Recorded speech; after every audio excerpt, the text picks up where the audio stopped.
Hi, my name is Taylor Kelty, and this is the 6 pieces of game feel in Street Fighter 6. I wanted to show off that the logo on here has you turn 6 one way, you can turn it the other way, and it's a Roman numeral. Kind of cool, a little bit of an Easter egg in the logo, which I like.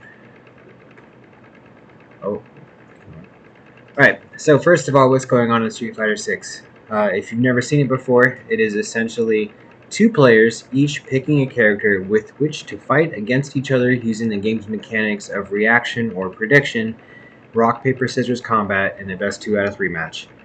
In ranked matches, the game uses ELO ratings, which is where lower level players have a smaller number and beating them awards you less points. Higher level players have a bigger number and beating them awards you more points.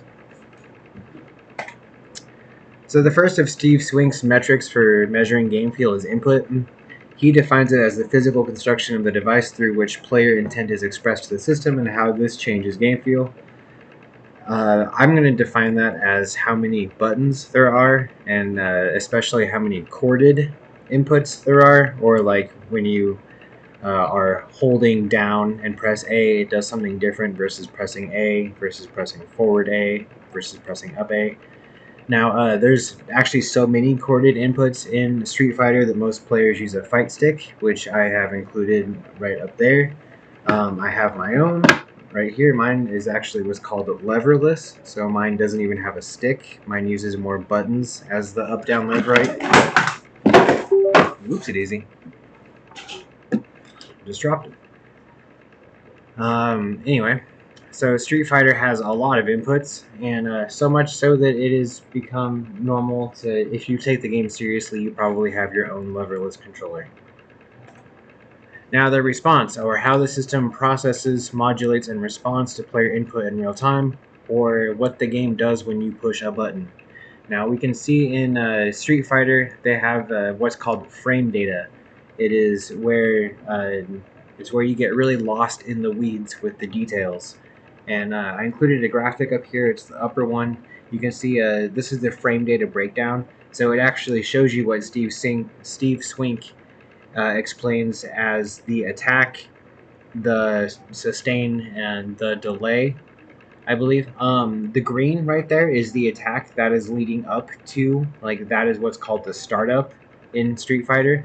The red is how much or when you are doing the damage, and the blue is what Steve Swink would call the sustain. So it's a little bit of a different breakdown of the responses to the buttons that Steve Swink uses, but we can see that it is like directly shown to the player. There's no smoke and mirrors. It is just up front, available to you, so you can strategize around how the game responds to what moves. And of course, you can see in the picture I have to the side over there what it looks like when you block. When you block, you get a nice, cool blue shield effect around your character. It's to show that you timed a block right. This is the rock, paper, scissors system I was talking about. Now, context, there's a couple different interpretations for context in here. Steve Swink says it's the effect of simulated space on game feel, or how collision code and level design give meaning to real-time control. Now, in Street Fighter, every level is exactly the same. It's a certain distance apart. I think it's like 20 meters or something like that. It's an arbitrary number. The only difference between the levels at all forever is just the aesthetics, the background. So we can see that we have Chun-Li on the left, we have Jamie on the right.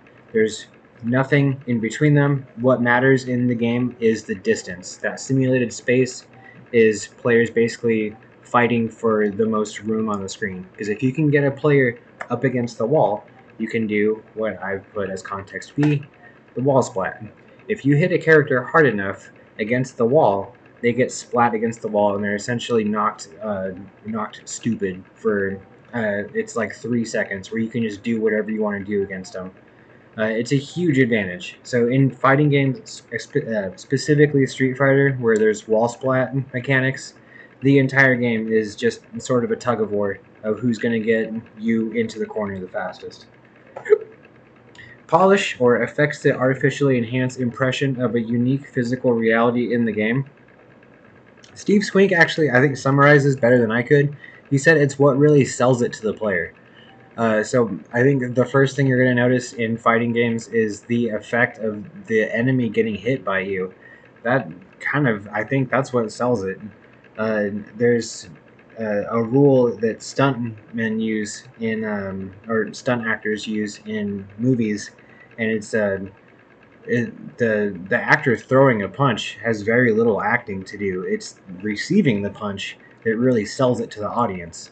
So when a character gets hit by a move, we want to see like if that character looks like they're getting lifted off the ground and hunched over, and you can see the screaming agony in their face.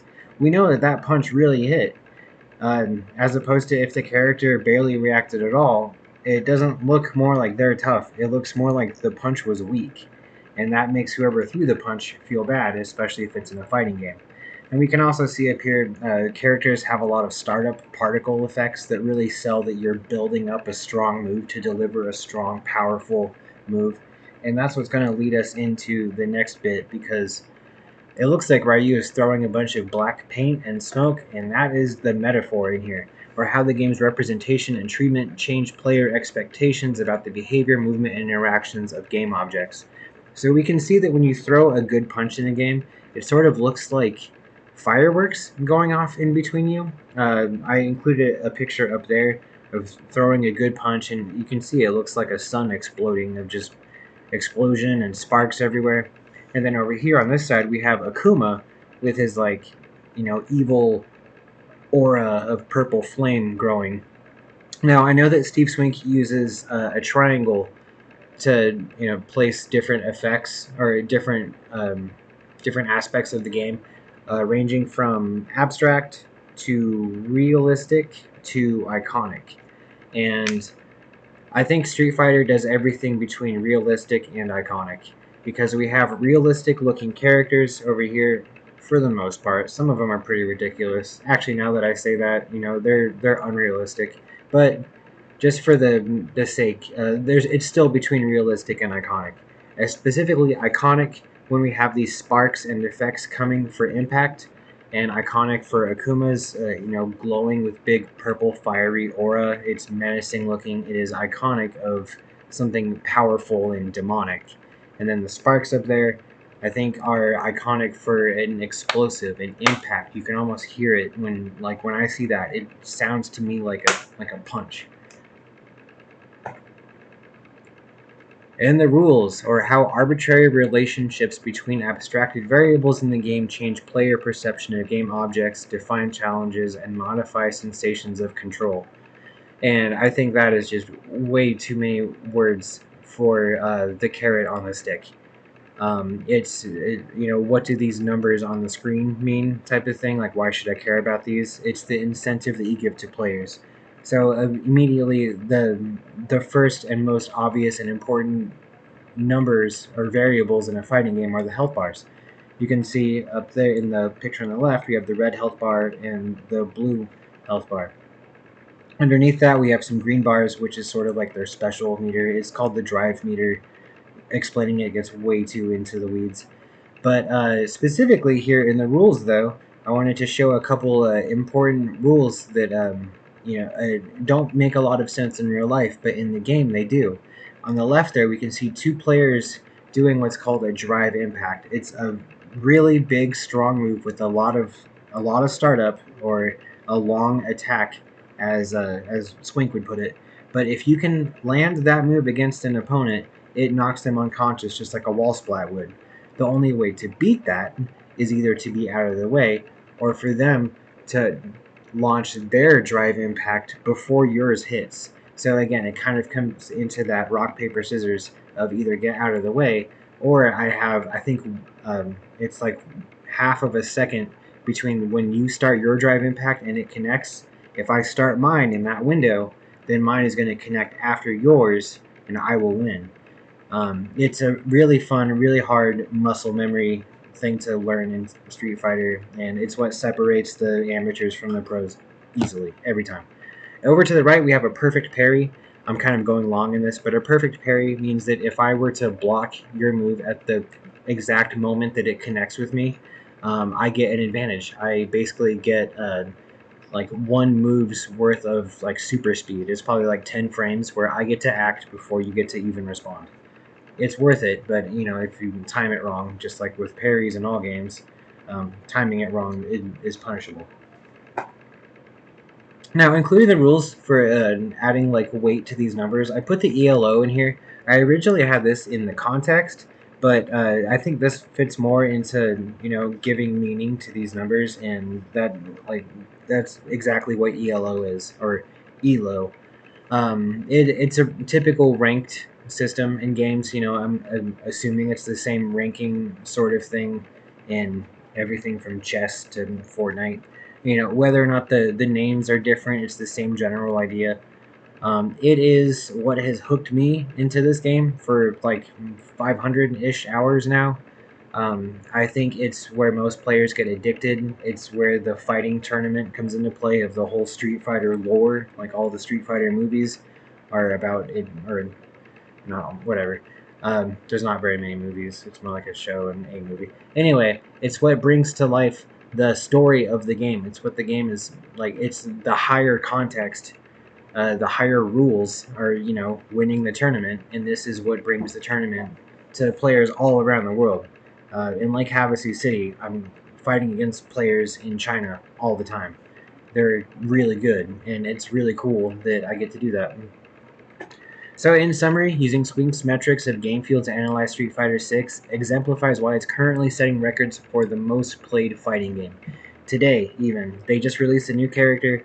It is just consistently breaking records. Every time they release new content, more and more people are coming in. It's the most hype, popular, mainstream game I've been a part of, and I'm completely here for it. I hope they don't stop. It is my favorite game right now. I believe it's a game that successfully lures players to improve their muscle memory and inherent skill, because players can sink hundreds of hours into honing their skill and then putting those skills to the test against real players around the world. Street Fighter 6 uses a formula of sports as a canvas, and the art that they've been painting on it is mesmerizing more players every day with every update. Um, Thank you.